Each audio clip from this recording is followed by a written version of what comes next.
من أصعب المراحل اللي ممكن الإنسان يوصلها في حياته إن يوصل لمرحلة إن هو مش عارف هو كويس ولا مش كويس.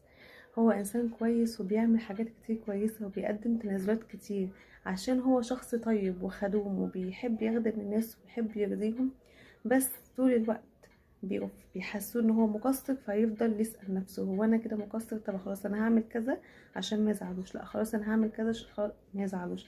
ويبتدي يقدم في تنازلات، وكل تنازل بيعمله بيتنازل بعديه بتنازل اكبر منه، ومع ذلك ما بيوصلش لرضاهم.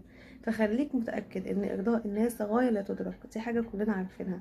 فطول ما انت بتنام على مخدتك كده ومرتاح وضميرك مستريح وواثق ان انت ما ظلمتش حد، مش لازم ترضيه.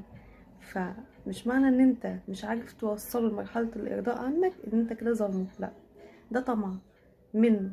فانت اوعى تشك في نفسك، ولا ان انت شخص وحش، ولا